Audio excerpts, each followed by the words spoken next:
Tantor Audio, a division of Recorded Books, presents Niels Bohr, A Very Short Introduction, by J.L. Heilbron, narrated by Runnette. Prologue. Isaac Newton thought that the mutual gravitational pulls of the planets would cause them to fall into the sun unless God chose to top up their velocities. After a century of calculation, however, physicists decided that God had got it right after all, insofar as the stability of the solar system is concerned. Physics thus solved a problem, called it a God problem, that menaced its existence. The nuclear atom returned physicists to the problem of the stability of their world. Electrons are not planets.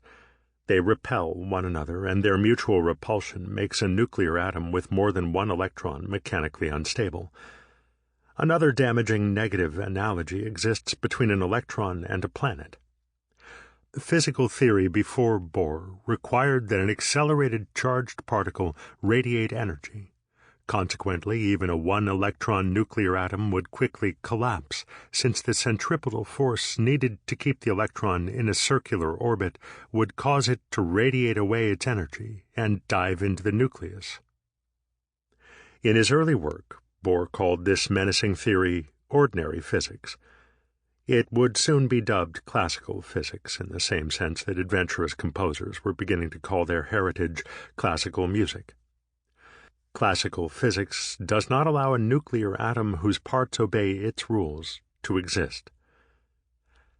And yet when Ernest Rutherford adopted the nuclear atom in 1911, he had good reason for supposing that it represented things as they are. In experiments done at the University of Manchester under his direction, matter behaved as if made of atoms with minute centers carrying electric charges much larger than the charge E on an electron. Calculation showed that this big charge, Ne, grew with the atomic weight A of the material investigated in a strikingly simple way. N is approximately equal to A over 2. This close approximation had a parallel in the measurements made by J.J. Thomson and his assistants at the Cavendish Laboratory in Cambridge, which indicated that the number n of electrons in an atom was also around A over 2. Rutherford's minute center could then be understood as a nucleus bearing a charge equal and opposite to the sum of the charges capital N on the planetary electrons. Capital N is approximately equal to lowercase n. A consequence of utmost importance followed from this simple equation. In Rutherford's experiments, alpha particles from radioactive substances bombarded metal targets. In calculating the outcome of collisions between the particles and the nucleus, he assumed that he could neglect their sizes. That is, he considered both parties as bare nuclei. Since earlier he had demonstrated that an alpha particle consisted of a helium atom minus 2 electrons, it followed that the neutral helium atom has precisely 2 planetary electrons. A reasonable inference gave hydrogen 1 electron, lithium 3 electrons, beryllium 4, and so on throughout the periodic table of elements. Thus it was natural to conclude that Z, the ordinal or atomic number of an element in the periodic table, equaled the number of charges on the nucleus N. Of equal importance, Rutherford's atom allowed a rigid distinction between phenomena arising from the electronic planetary system, which the experimenter could influence, and radioactivity, seated in the nucleus and apparently immune from external forces. A pity that Rutherford's model was incurably unstable. Niels Bohr was an advanced research student at Manchester in the spring and summer of 1912. Although he had come to England in the autumn of 1911, intending to work with Thomson on the properties of metals, the subject of his Danish doctoral thesis, the collaboration did not materialize, and Bohr decided to finish his fellowship year learning something about radioactivity from Rutherford. He soon took an interest in his new professor's new atom. The interest became a passion when Bohr discovered for himself that ordinary physics did not permit nuclear atoms. Like Newton, he recognized the need for a new principle that limited or corrected the application of ordinary physics, and thought himself capable of finding it. He could not, of course, appeal to God. in whom in any case he did not believe, but he would need to lay down a principle with godlike authority in order to enable nature to make, and physicists to stabilize, atoms with orbiting electrons. It would require the insight of an Einstein and the confidence of a Viking. For Bohr's refashioning of physics would demand greater sacrifices than the relaxation of our intuitions of space and time claimed by the theory of relativity. Bohr spent much of his life challenging his own thinking, writing and rewriting, trying to find the limits of applicability of descriptions that seemed contradictory. He came to identify his great task as teaching physicists, and then the rest of humankind, how to express themselves without ambiguity while using, as necessary, concepts ordinarily regarded as contradictory. No wonder he had trouble saying what he meant. He communicated the art of communicating unambiguously, ambiguously, sometimes oracularly. The opposite of a deep truth is a deep truth, he would say, and the opposite of a mere truth is clarity. Like any good oracle, he sometimes communicated in parables. A favorite concerned a bright boy reporting on the lectures of a profound rabbi. The first lecture was clear and precise. It concerned mere truths, and the boy understood every word. Of the second he understood little, but the rabbi grasped it all. The third, the boy said, was sublime. It dealt with deep truths. He understood not a word, and the rabbi not much more. Bohr had worried about truth and its unambiguous communication long before he came to the nuclear atom. He took these problems from the teachings of his professor of philosophy at the University of Copenhagen, Harald Hofting, and the writings of Søren Kierkegaard, which he read assiduously while studying for his master's degree in physics. The problems of old Danish philosophy and the difficulties of the latest physics were the equipment with which Bohr's bold mind met the challenge of the nuclear atom.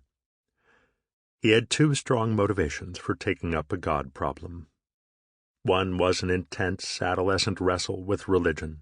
The other was a characteristic scruple. Bohr felt a need to demonstrate to family and friends that they were not mistaken in encouraging him to devote his life to thinking. One of the problems that guided his early thinking was the opposition between free will and determinism.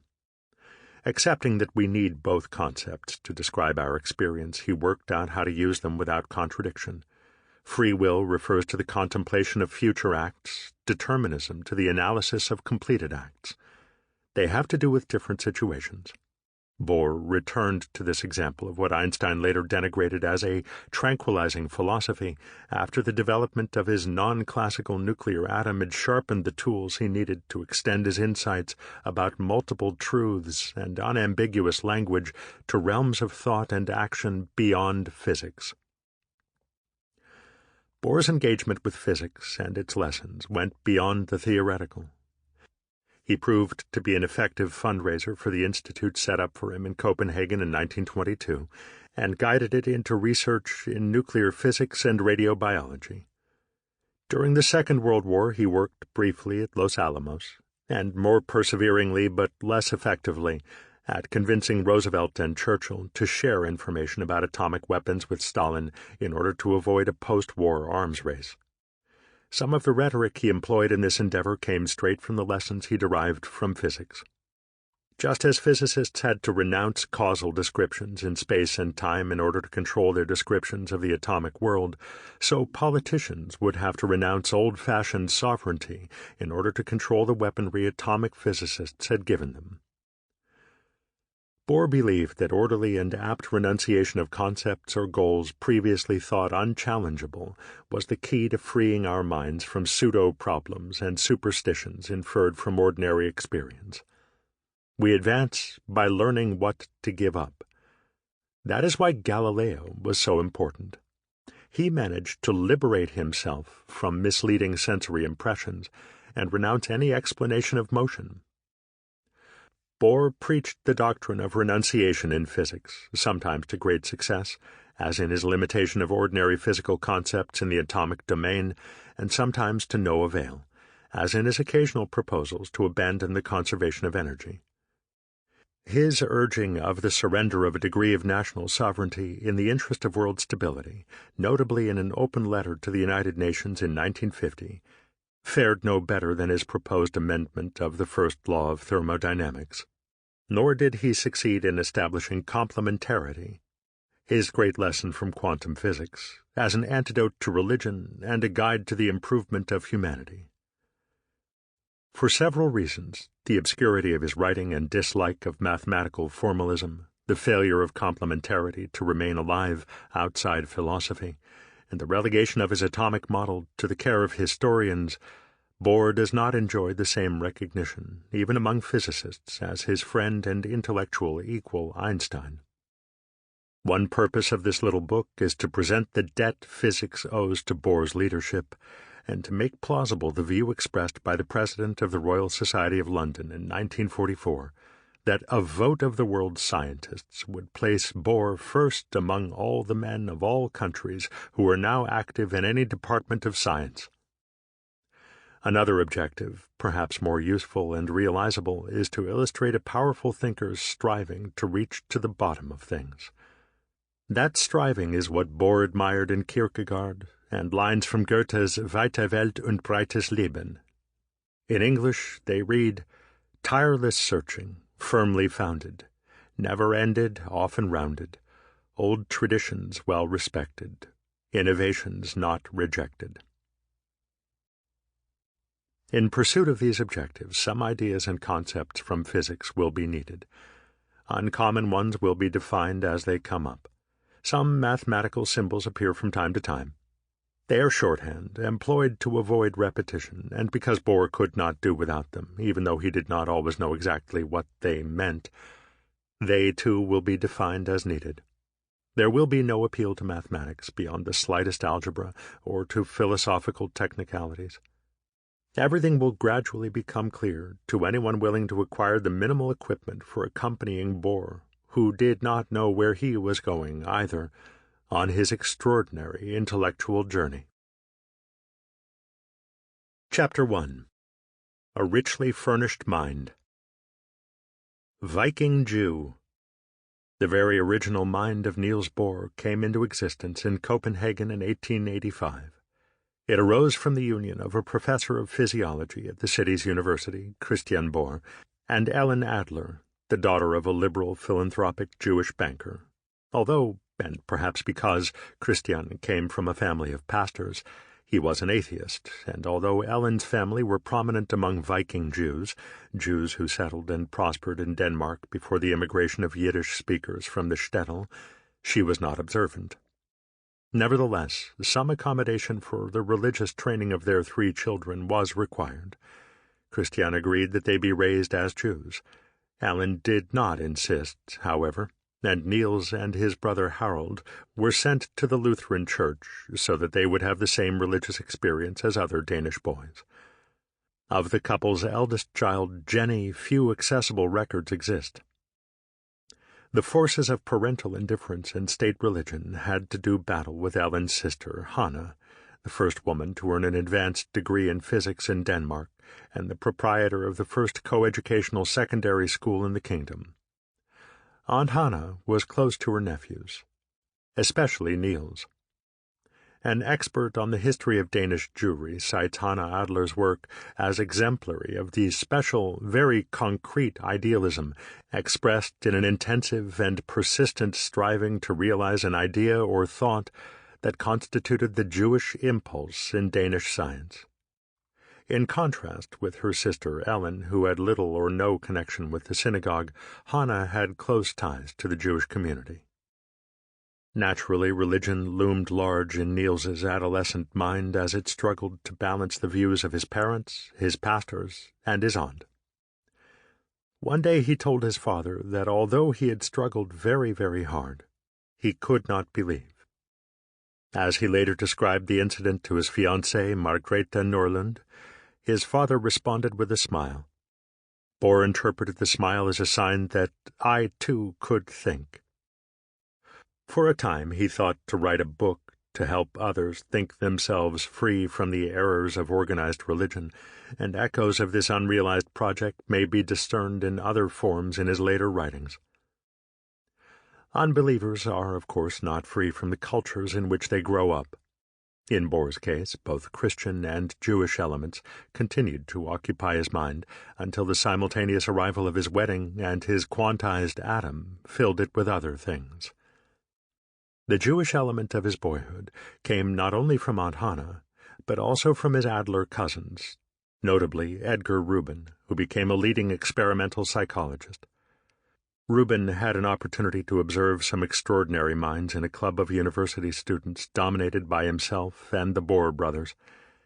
Many of the topics debated in the Ecliptica, as the 12 overachievers who constituted the club called it, started from Hofting's teachings. At least half of this academic zodiac were Jewish. The remarkable representation of students of Jewish descent in the Ecliptica and their subsequent high academic achievement were consonant with the traditional Jewish emphasis on study, the tendency of liberal Reform Jews to assimilate, and the relative tolerance of Danish society. 5 of the members were cousins of one sort or another, in keeping with the tendency, even among assimilated Jews, to stick together. 2 of the Gentile members of the club, the brothers Niels Erik Norlund, a mathematician, and Paul Norlund, a historian, joined this large family when their younger sister Margrethe became engaged to Niels.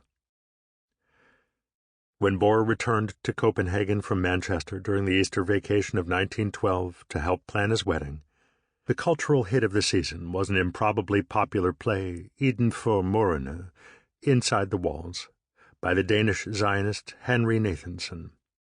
It tells the story of a Jewess, Esther, who falls in love with a Gentile professor whose lectures she attended, just as Alan Adler had done with Christian Bohr. Esther's engagement distresses both the families, but the action takes place primarily within the walls, in the warm, cozy, middle-class Jewish home that Esther's desertion threatens to destroy. Similarly, the story of Niels and Margrethe unfolded within the Adler side of the family. Margrethe lived with Ellen Bohr for some time before her marriage, and saw very little of the Bohr side and its Lutheran theologians. But whereas Margrethe joined the assimilated Adlers easily, Esther could not be comfortable with her bigoted in-laws. The real-life story of another member of the Ecliptica, Lise Rubin Jacobsen, who received her doctorate in 1910 when already married, and became an authority on Nordic runes, is similar and similarly cogent. Her non-observant father, Marcus Rubin, was close to the leading Danish Jewish man of letters, Georg Brandes, who fervently favored assimilation. Yet Marcus would not allow his daughter to attend Christian religious instruction in school. When she asked permission to participate in these prohibited exercises, Marcus gave her some Christian books to read. That was enough. She grew up an unbeliever and aimed to be a schoolteacher until she fell in love with a Gentile intellectual. Though without faith, she married into a Christian family, and urged to assimilation by Brandes, she could not shake off her Jewish identity. In later life, she promoted Jewish causes, and is now cited, along with Hannah Adler, among the most distinguished Jewish women in Danish history. Bohr and Jacobsen shared the traits to which Nathanson ascribed Jewish success in surviving persecution. The leading items in his inventory, as itemized in Nathanson's sensitive biography of his friend Brandes, are strength and joy in work. To the world, Jews are fierce competitors who can come across as overcritical, domineering, and arrogant. Yet their struggle for equality made them champions of truth, justice, freedom, and human rights. With family and friends inside the walls, Nathanson's Jews have an intimate, special life whose passwords are respect and discipline. Respect for tradition, discipline in the family. Their competitiveness turns to humor, irony, satire, wordplay, banter, wily, equivocal, ambiguous, double-edged wit combined with irony and self-irony. The world of the mind was the home of the homeless Jewish people, the life of the mind their only free state. From the special exclusivity of this life of the mind, Jewish chutzpah, boldness, something between courage and insolence, has developed, and also the Jewish chain, the artistic sensitive union of grace and taste, something between enchantment and enticement. Niels Bohr refined and combined these characteristics into his special ways of thought and expression. While planning his wedding, Bohr encountered a religious problem of the same intensity as the difficulty that had precipitated his loss of faith. He refused to be married in church, from which he and Margrethe resigned.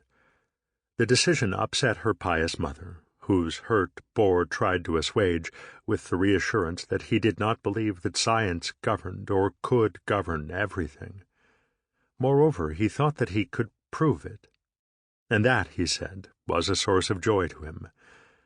Life would be so infinitely trivial if I thought I could understand it.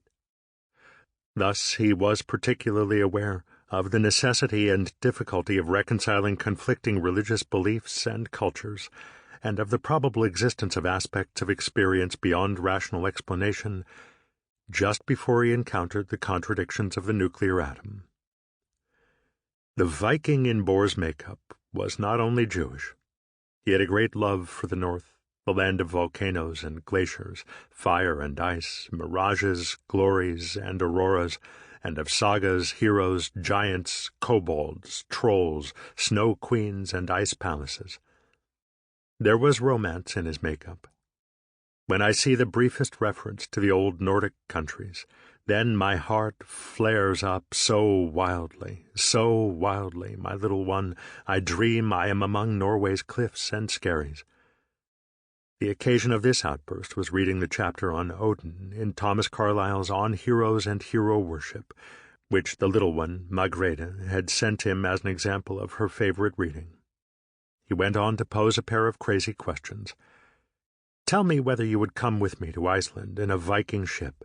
Tell me whether you would, and tell me whether you, in addition, would stay behind on your own in Iceland when I had to leave in the summer. She replied in the literary idiom in which they clothed their emotions. I will come to you, Niels, as Solveig came to Peer Gynt. This was to grant more than was required, however, since the innocent Solveig, who offered herself freely to the vagabond Peer, wasted her life waiting for his return. The catechism continued. Will you care for my work? Dear Niels, I cannot at all describe to you how much I love you, and how much I love your work. But will you be a mother to my students?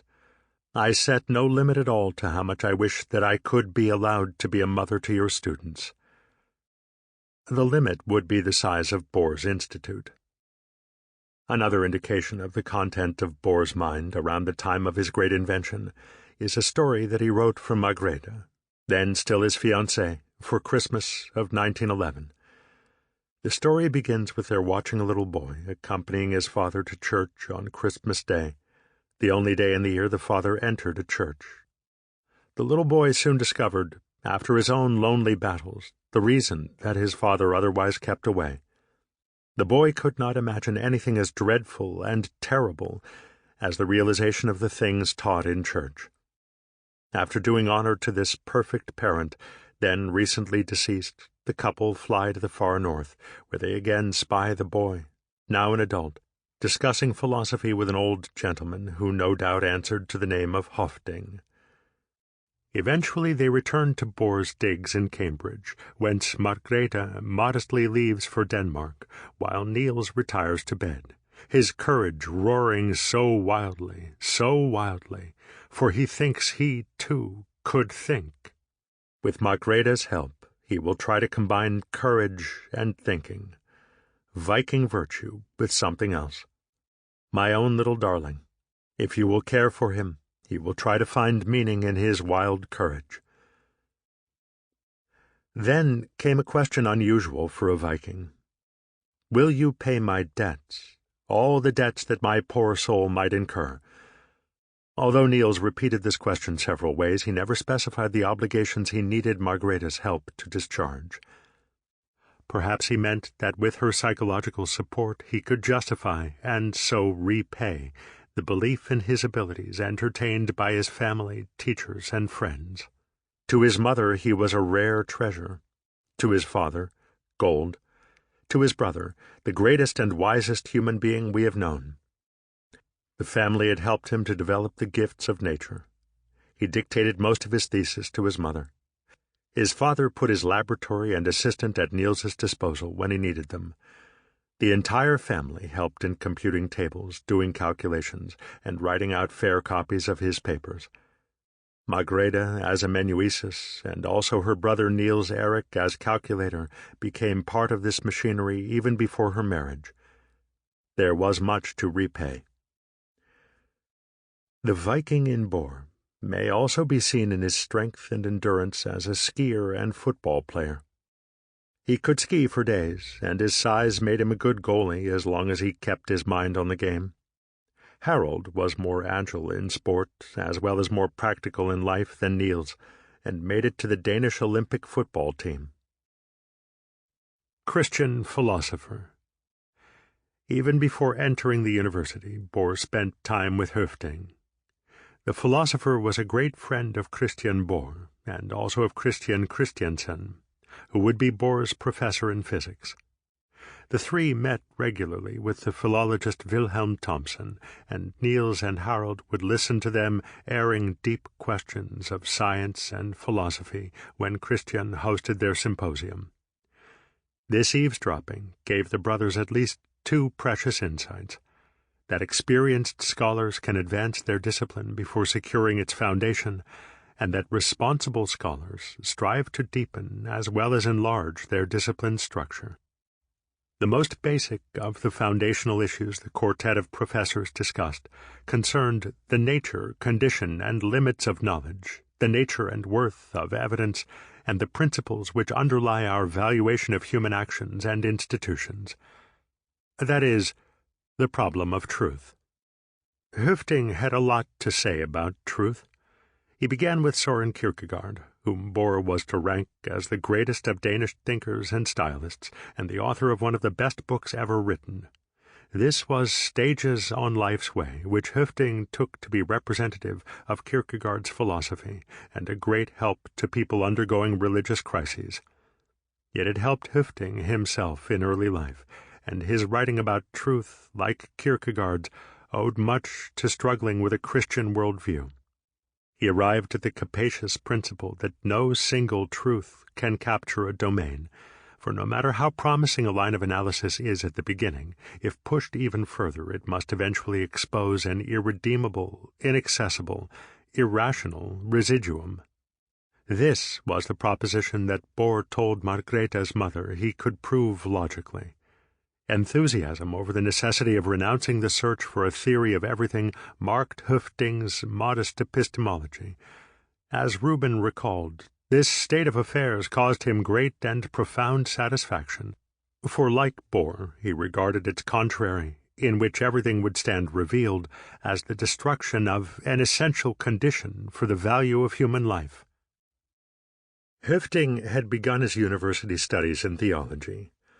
After a long internal fight, guided by Kierkegaard's similar struggle, he decided that he could not live his life by the ideals and commandments of religious ethics, and looked to philosophy to find equivalents for the loss of belief in those goods which the vanishing of religion entails. Bohr gave expression to the same program when he assured his future mother-in-law that he believed in many things, in the goodness and love of human beings. For that I have experienced, in the duties of a human being, although I cannot say exactly what they are, and in so many other things that I do not understand. How can these things be justified, grounded, in the absence of religion? Bohr could only hope, with all my soul, and without supernatural help or threats, that he could stay true to his ideals of the good and great and true. This was a moral, if not a philosophical, solution to the great problem of truth, which, as he knew from Høvding, could not be solved. For Høvding, free inquiry into the religious sphere was the preeminent means for awakening and encouraging thought. He to whom the problem of religion does not present itself has, of course, no ground for thought, but neither has he any ground for preventing other people from thinking. Hoofding's even-handed consideration of religion persuaded his students, for whom his lectures were the experience of their university years, and worried their parents, who feared. Sample complete. Ready to continue?